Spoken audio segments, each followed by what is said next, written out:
Sì, sì, te lo va bene.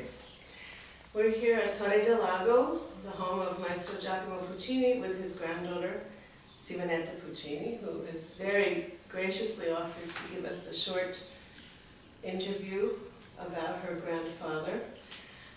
And first of all, Signora Puccini, can you tell us something about this house and how the maestro lived in this house when he wrote Fanciulla?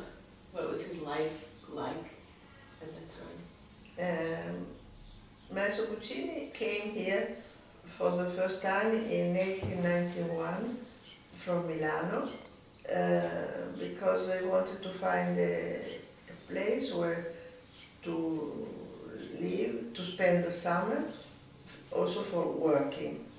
And when he arrived at Torre del Lago, he was enchanted from the beauty of this place. At that time, Torre del Lago was very different from today. Here there were only lake and marshes, no houses, no restaurants, nothing at all. Only an ancient tower, and the tower became the Villa Puccini a few years ago after the success of Manon Lescaut and La Bohème. And the house was finished in 1900, and he lived here during 30 years until 1921, when he moved to Viareggio in a new villa. But the greatest part of his music was written here in this house.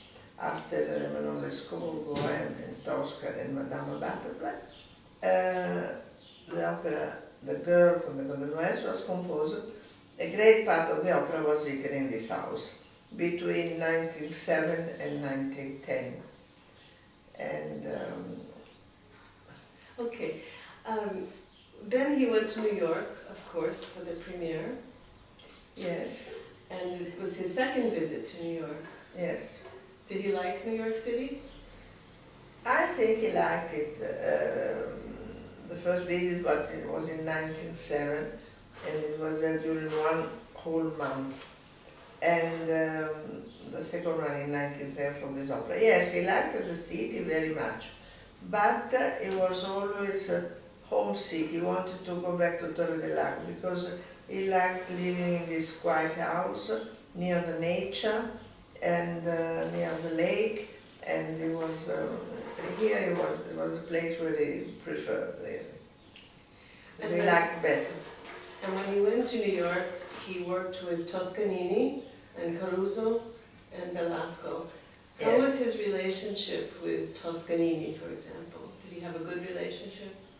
I think there were quite good relationships. There was some difficult moment because Toscanini was not very passionate, I must say. Sometimes it was very direct, and my grandfather was very sensible, so there was sometimes some problems, but in the whole they were good friends. And his favorite conductor was Toscanini. He said that he wanted his opera conducted by Toscanini.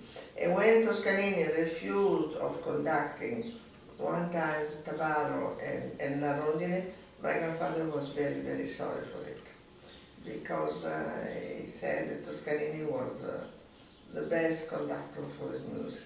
And Toscanini conducted the Turandot, Yes, La Bohème, first the premiere of La Bohème in Torino, and then his last opera, Turandot, after my grandfather's death, at La Scala, April 25, 1926, 2 years after Puccini's death. Did he have any memories of Caruso that were interesting? The Enrico Caruso, did he have any relationship with Very good relationships, yes. Caruso was very friendly, very bright, and so he came here quite often. And they go on very well together. Fanciulla del West is an American-themed opera about cowboys, which seems very far removed from Puccini's life in Italy. But he did go to see Buffalo Bill once, didn't he? Yes, when he was a young composer in Milano, he was studying at the Milano Conservatory, and in one letter he said, I went to see Buffalo Bill because of there was a tournée of Buffalo Bill in Europe, and so he was quite enthusiastic about it, he liked it. And I'm sure that he remembered his experience when he wrote his opera. A lot has been written lately about Puccini's personal life when he wrote Fanciulla del West. His, of course, the relationship with Doria Manfredi and all this whole story.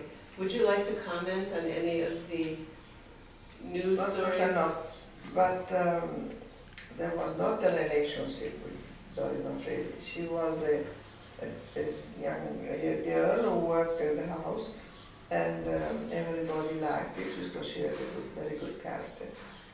But there was no relationship at all. Okay, well, thank you very much. Thank you, Signora Puccini. Oh, it has been, if you'd like to say something else, we have plenty of time. Se vuoi continuare? No, va bene così. No, va bene, mi pare per fanciulla, mi pare che vada bene. Well, thank you very much, Signora Puccini. Thank you. We're delighted to be here. Deborah Barton is an old friend of mine. I met her in Milano where she was doing researches for her work. She's a very, very good musicologist, very serious. She has a great passion for Puccini music. Thank you. Sei contenta? Sì, grazie. Tutto a posto. Questo non dimenticarlo,